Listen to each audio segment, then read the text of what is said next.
Halo guys, apa kabar? Selamat pagi, selamat siang, dan selamat sore. Guys, yang tadi yang disampaikan oleh Ibu Salsa itu sangat baik dan kami sangat jempol 100% karena Ibu Salsa tentu yang dibilang perwakilan sedunia dan perwakilan nakes yang kami anggap sangat relevan dan sangat good dan very good menyampaikan aspirasi dan menyampaikan secara fakta yang ada di lapangan. Nah, kami yang bekerja juga di lapangan, kami tahu situasi yang ada. Jadi, Ibu Salsa yang menyampaikan itu kepada publik itu benar tentang keadilan bagi seluruh rakyat Indonesia. Nah, kita diatur dengan Undang-Undang 1945. Penjajahan harus dihapuskan dalam negara Indonesia. Tidak ada lagi penjajahan yang selalu sombong dan membuka hati untuk menegur atau tidak secara kode etiknya tidak ada. Nah, banyak hal yang dijajah ke Indonesia ini. Begitu juga dengan mengenai Pancasila 5 dasar. Keadilan bagi seluruh rakyat Indonesia. Nah, tentu kami merasa ada yang tidak rasa adil. Nah, lewat Ibu Salsa yang menyampaikan terkait tentang hak-hak nakes dan administrasi itu perlu perhatian untuk pemerintah. Jangan cuma hanya difasilitasi eselon mulai dari menteri dan eselon 2 dan eselon 3. Nah, mereka itu difasilitasi rumah dinas, mobil dinas, dan tunjangan-tunjangan kinerja hingga besar, gede sebesar ya paling rendah itu kalau eselon 3 10 sampai 15 dan 20 juta. Nah, eselon 2 mulai dari 20 sampai 60. Belum kalau eselon lainnya terkait tentang di luar dari tugas pokok nakes, yaitu sekitar perkiraan estimasi ada sekitar 120 juta sampai 60 juta. Itu estimasinya. Nah, belum di kementerian dan lain-lain. Nah, itu Salsa yang menyampaikan itu sangat benar. Jadi DPR RI harus melihat situasi, harus ada. Jangan sampai dipilih, minta suara, dipilih untuk kesejahteraan, tetapi setelah duduk di parlemen, mereka lupa kewajiban mereka untuk melihat yang di bawah-bawah. Akhirnya cuma formalitas saja. Untuk nama turung-turung di bawah, lihat ke rakyat, tapi apa yang mereka lakukan? Apa? Buktikan dong. Jangan cuma hanya omon-omon.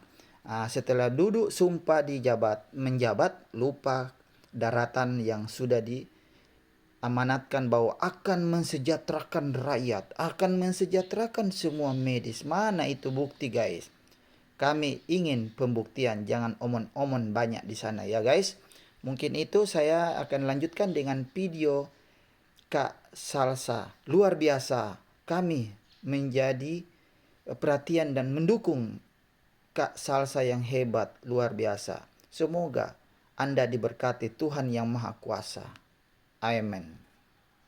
Pahlawan-pahlawan kita, para tenaga-tenaga kesehatan atau nakes, ini adalah pekerjaan yang juga beresiko tinggi sekali teman-teman. Kenapa? Sudah kita lihat sepak terjangnya di tahun 2020 sampai 2022 saat adanya pandemi, mereka adalah garda terdepan. Di saat orang-orang lain mau melakukan social distancing gitu kan, mau pakai masker, pokoknya nggak mau ketemu orang dan lain sebagainya, justru mereka mempertaruhkan nyawa untuk tetap hadir dan merawat korban-korban yang terkena COVID saat itu. Malah meresikokan diri membawa itu bisa ke rumah dan ke keluarga mereka. Dan gak cuma saat itu, setiap hari ada banyak yang bertugas di klaster rawat inap gitu kan. Berarti mereka itu kerjanya sering banget lembur, harus shift-shiftan, tengah malam harus berjaga merawat orang orang yang kondisinya sedang sangat rentan. Inilah kinerja dari tenaga kesehatan di Indonesia. Sampai saat ini, nakes kesejahteraannya diatur dalam UU Kesehatan nomor 17 tahun 2003. Di sana diatur hak-hak, kewajiban, upah, keselamatan kerja, dan perlindungan hukum bagi mereka. Tapi perlu digarisbawahi bahwa ini juga tergantung mereka kerjanya di mana. Ada beberapa yang ASN, ada juga banyak yang bukan, ada yang bekerja di perusahaan swasta. Kesejahteraannya pun masih bergantung terhadap situasi-situasi yang ada gitu, dan upahnya pun bukan menjadi upah salah satu pekerjaan yang tinggi, walaupun yang dihadapi, yang dikerjakan itu kontribusinya luar biasa. Sekarang kontras banget nih kepada mereka-mereka yang sangat berjasa, perlindungannya itu masih bisa ditingkatkan lah. Dan yang paling jelas, mereka tidak dijamin pensiun seumur hidup. Kecuali kalau mereka memang ASN, teman-teman. Nah, kita kontraskan dengan UU 18 tahun 1980, di mana karyawan-karyawan rakyat berhak mendapatkan pensiun seumur hidup. Kenapa orang yang jadi karyawan duduk di DPR dengan fasilitas yang begitu banyaknya ya, sampai kemarin itu kita kayak apa itu mau membatalkan tunjangan rumah, tapi kan mereka masih dapat tunjangan mobil, masih dapat tunjangan-tunjangan komunikasi. Mungkin nakes-nakes ini gajinya bahkan nggak sebesar tunjangan komunikasi mereka gitu kan, masih ada uang reses dan lain sebagainya. Tapi yang sangat kita pertanyakan, pensiun seumur hidup. Orang bekerja 5 tahun berhak dapat pensiun seumur hidup saat kerjaannya pun masih nggak jelas kontribusinya terhadap negara. Adilkah saat orang yang bekerja 5 tahun dapat pensiun seumur hidup, sementara tenaga kesehatan kita tidak dijamin pensiun seumur hidup? Jadi mulai dari sekarang kita mau nakes-nakes untuk lebih sejahtera, kita mau dana-dana pensiun ini diambil, dibatalkan, nggak lagi diberikan pada karyawan-karyawan rakyat, dan semoga bisa dikembalikan untuk kesejahteraan nakes-nakes, para pahlawan garda terdepan kita yang mempertaruhkan kesehatan dan nyawa demi kesehatan masyarakat Indonesia. Ayo kita buktikan masih ada nggak keadilan. Sini kita berterima kasih kepada Kak Lita Gading dan Kak Samsul yang sudah mau langsung turun menggugat ini, dan kita dukung rame-rame teman-teman, karena mirisnya di negara kita tercinta, no viral, no justice. Yang mendasar. Analisis hukum tata negara, landasan konstitusional dugaan pelanggaran tugas pejabat negara. Dugaan bahwa pemerintah, DPR RI, atau menteri pejabat eselon tidak melaksanakan amanah undang-undang UU atau tugas pokok mereka bukanlah sekadar masalah politik, melainkan masalah serius yang mendasar dalam hukum tata negara. Dugaan ini memiliki landasan hukum yang kuat terkait pelanggaran konstitusi dan etik disiplin jabatan. Pelanggaran terhadap amanah UU dapat dikategorikan dalam 3 bidang utama: hukum konstitusi, hukum administrasi disiplin, dan potensi hukum pidana jika terbukti adanya unsur kejahatan. I. Landasan konstitusi dan disiplin parlemen DPR RI. Fungsi utama DPR adalah legislasi, anggaran, dan pengawasan. Jika tugas ini diabaikan, dugaan pelanggaran diarahkan pada etik dan disiplin jabatan berdasarkan Undang-Undang Dasar Negara Republik Indonesia tahun 1945, UU DNRI 1945. Sebagai hukum tertinggi yang mewajibkan DPR melaksanakan fungsi pengawasan. Undang-Undang Nomor 17 Tahun 2014 tentang MD3 mengatur tugas dan sanksi anggota dewan. Pelanggaran, penegak sanksi, sanksi utama, Pasal 239 UU MD3. Etik dan disiplin, tidak melaksanakan tugas, merendahkan citra, Mahkamah Kehormatan Dewan, MKD, teguran, pemindahan dari alat kelengkapan, hingga pemberhentian sebagai anggota DPR. Mekanisme pengawasan konstitusional DPR terhadap pemerintah. Jika pemerintah, presiden, dan menteri dinilai lalai melaksanakan UU, DPR wajib menggunakan haknya untuk memastikan tegaknya amanah rakyat. Hak interpelasi, Pasal 20A ayat 2 UUD 1945, meminta keterangan mengenai kebijakan strategis. Hak angket, Pasal 20A ayat 2 UUD 1945, melakukan penyelidikan terhadap pelaksanaan UU yang diduga bertentangan. Hak menyatakan pendapat, Pasal 20A ayat 2 UUD 1945, menyatakan pendapat atas kebijakan atau dugaan pelanggaran hukum. 2. Landasan hukum disiplin pejabat pemerintah, menteri, eselon, PNS. Tidak dilaksanakannya amanah UU atau tugas pokok oleh pejabat pemerintah merupakan pelanggaran dalam ranah hukum administrasi negara dan disiplin, PNS ASN. Regulasi dasar, fokus pelanggaran, sanksi disiplin, bagi PNS ASN. UU Nomor 5 Tahun 2014 tentang ASN dan PP Nomor 94 Tahun 2021 tentang disiplin PNS. Pelanggaran sumpah jabatan, penyalahgunaan wewenang, dan tidak menjalankan tugas. Sanksi berat, penurunan jabatan, pembebasan jabatan, hingga pemberhentian tidak atas permintaan sendiri. Melanggar sumpah jabatan yang diucapkan untuk melaksanakan UU dan mengabdi kepada negara dapat menjadi dasar kuat untuk proses disiplin dan pencopotan pejabat terkait. 3. Pelanggaran keputusan administrasi negara (PT-UN). Jika suatu kebijakan atau keputusan pejabat administrasi negara melanggar UU dan digugat ke Peradilan Tata Usaha Negara (PT-UN), pejabat tersebut wajib melaksanakan putusan yang telah berkekuatan hukum tetap (inkrah). Dasar hukum UU Nomor 51 Tahun 2009 tentang PT-UN. Sanksi non-eksekusi Pasal 116. Pejabat yang tidak mematuhi putusan PT-UN dapat dikenakan uang paksa, duangsom, ganti rugi, atau sanksi administratif, termasuk pemberhentian. Kesimpulan hukum. Dugaan bahwa pemerintah dan DPR RI tidak menyejahterakan tenaga kesehatan nakes, padahal ada amanah konstitusi, keadilan sosial, dan UU terkait anggaran, adalah pelanggaran serius yang dapat disorot melalui instrumen hukum ini. Instrumen ini menjadi landasan kuat untuk tekanan politik, moral, dan pengawasan resmi yang menuntut pertanggungjawaban DPR menggunakan hak angket, interpelasi, serta penegakan disiplin dan etika terhadap seluruh pejabat publik. Apakah jeritan hati penjaga kehidupan, keadilan untuk tenaga kesehatan dan administrasi Rumah Sakit Indonesia. Kami, para garda terdepan keselamatan umat manusia, siap membuktikan kenyataan pahit yang terjadi di lapangan. Kami hadir bukan untuk menuntut kekuasaan, melainkan untuk menyerukan keadilan yang selama ini luput dari perhatian para pemangku kebijakan. Kepada yang terhormat anggota Dewan Perwakilan Rakyat Republik Indonesia, DPR RI, kami meyakini Anda adalah penerus informasi, namun kami berharap dan memohon dengan segala kerendahan hati. Betul-betul berjuanglah demi hak asasi manusia, HAM bagi tenaga kesehatan dan administrasi rumah sakit, nakes dan adminkes. Realita pilu pengorbanan, NAKES. Gaji yang merobek hati, gaji per jam nakes seringkali hanya diestimasi sebesar Rp15.000.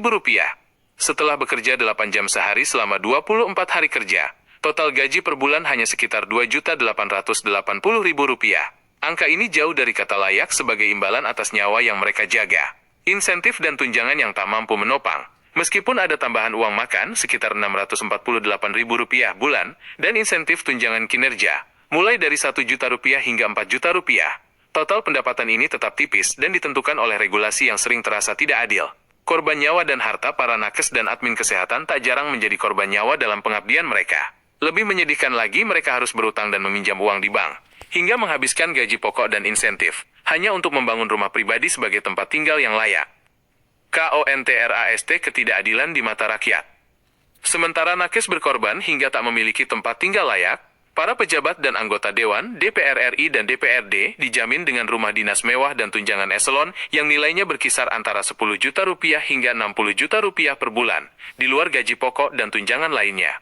Di mana letak keadilan bagi staf pelayanan rakyat? Kesenjangan ini adalah kenyataan lapangan yang melukai rasa keadilan seluruh rakyat Indonesia. Kondisi ini dapat diduga sebagai kelalaian pimpinan pusat dan daerah yang tidak sepenuhnya menjalankan amanat Undang-Undang Dasar (UUD) dan kelima sila Pancasila dalam hal keadilan sosial bagi seluruh rakyat. Kami menuntut agar 1. Gaji dan remunerasi nakes dan adminkes segera disesuaikan agar mencapai standar hidup layak, sebanding dengan risiko dan pengorbanan profesi. 2. Jaminan kesejahteraan perumahan disediakan atau diberikan tunjangan perumahan yang memadai agar mereka tidak lagi terjerat utang demi tempat tinggal. Mari kita berjuang. Surat terbuka kepada Parlemen dan rakyat Indonesia, menuntut keadilan bagi pahlawan di garda terdepan. Kepada yang terhormat, Dewan Perwakilan Rakyat Republik Indonesia, DPR RI. Seluruh rakyat Indonesia yang kami cintia, dengan hati yang hancur dan air mata kepedihan, kami, para tenaga kesehatan, nakes, dan staf administrasi rumah sakit, menyampaikan kenyataan pahit yang kami hadapi di lapangan.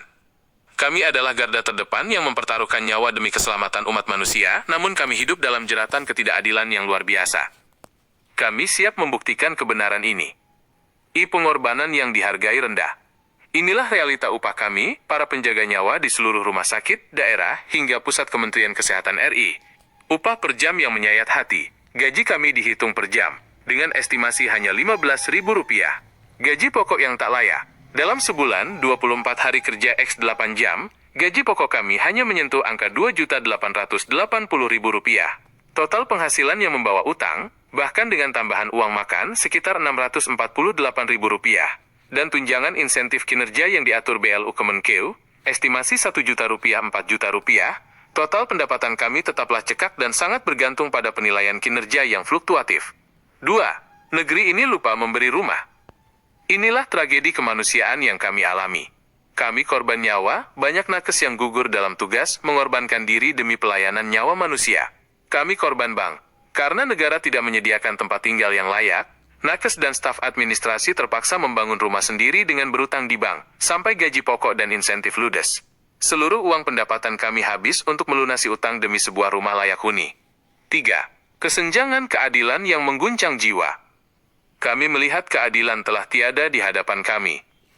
Jaminan para pejabat, anggota DPR RI, dan DPRD dijamin dengan rumah dinas mewah dan tunjangan eselon yang nilainya fantastis, mulai dari 10 juta rupiah hingga 60 juta rupiah per bulan, belum termasuk gaji pokok dan fasilitas lainnya. Keadilan yang mati, bukankah ini adalah bukti nyata bahwa tidak ada keadilan bagi kami, para staf pelayanan rakyat, bahkan bagi seluruh rakyat Indonesia yang gajinya jauh di bawah standar kepatutan? Kami menduga, ketidakadilan ini melanggar disiplin pimpinan pusat dan daerah karena tidak sungguh-sungguh melaksanakan amanat Undang-Undang Dasar dan Sila kelima Pancasila keadilan sosial bagi seluruh rakyat Indonesia. Wahai DPR RI, buktikan bahwa Anda adalah pejuang hak asasi manusia HAM yang akan menyejahterakan para pekerja rumah sakit. Wahai rakyat Indonesia, bersedihlah bersama kami dan mari kita suarakan bersama tuntutan untuk kehidupan yang layak bagi mereka yang telah mengorbankan segalanya untuk menjaga nyawa Anda. Pentingan. Surat terbuka kepada Parlemen dan rakyat Indonesia, menuntut keadilan bagi pahlawan di garda terdepan. Kepada yang terhormat, Dewan Perwakilan Rakyat Republik Indonesia, DPR RI. Seluruh rakyat Indonesia yang kami cintia, dengan hati yang hancur dan air mata kepedihan, kami, para tenaga kesehatan, nakes, dan staf administrasi rumah sakit, menyampaikan kenyataan pahit yang kami hadapi di lapangan. Kami adalah garda terdepan yang mempertaruhkan nyawa demi keselamatan umat manusia, namun kami hidup dalam jeratan ketidakadilan yang luar biasa. Kami siap membuktikan kebenaran ini. Pengorbanan yang dihargai rendah. Inilah realita upah kami, para penjaga nyawa di seluruh rumah sakit, daerah, hingga pusat Kementerian Kesehatan RI. Upah per jam yang menyayat hati. Gaji kami dihitung per jam, dengan estimasi hanya Rp15.000.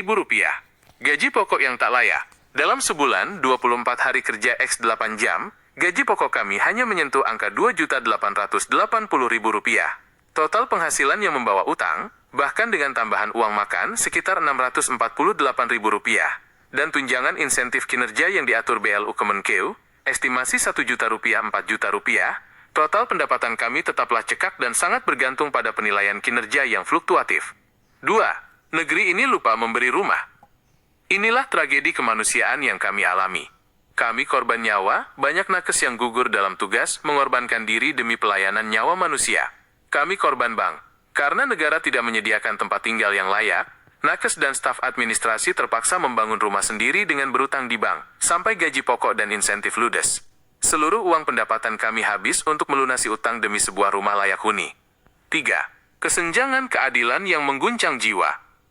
Kami melihat keadilan telah tiada di hadapan kami. Jaminan para pejabat, anggota DPR RI, dan DPRD dijamin dengan rumah dinas mewah dan tunjangan eselon yang nilainya fantastis, mulai dari 10 juta rupiah hingga 60 juta rupiah per bulan, belum termasuk gaji pokok dan fasilitas lainnya.